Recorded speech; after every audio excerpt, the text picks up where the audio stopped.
Welcome to the Genius Factory. Enjoy the video. In this video, I will explain how to prepare lion's mane. First, gently clean your lion's mane mushroom using a soft brush or a slightly damp cloth. It's best to avoid rinsing it directly under running water, as this can make it absorb too much moisture and affect its delicate texture. Next, carefully trim away any tough or discolored sections, especially from the base, to ensure you're only cooking the tender parts. This simple cleaning process sets the stage for a delicious meal. Once cleaned, you have a couple of options for preparing your lion's mane.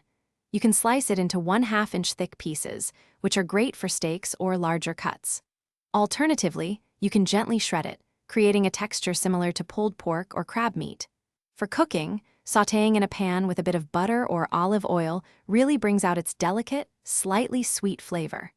Roasting at 375 degrees Fahrenheit also works wonderfully, giving it a tender, savory finish. Lion's mane is incredibly versatile and readily absorbs flavors, making it a fantastic ingredient for many dishes. It pairs beautifully with aromatics like garlic and thyme, and a splash of soy sauce can add a wonderful umami depth. Don't be afraid to experiment with your favorite herbs and spices.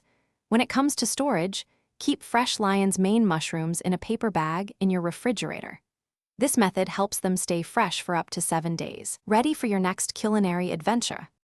Now for the best part, enjoying your prepared lion's mane.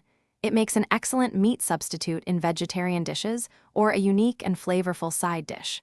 Try it in stir fries, mixed into pasta, or even shaped into delicious crab cakes. Its texture and ability to soak up flavors make it incredibly adaptable. And speaking of delicious meals, if you're looking to make meal prep easier, check out the leak-proof containers linked in the description below. You'll also find other great deals there to help you in the kitchen. Happy cooking!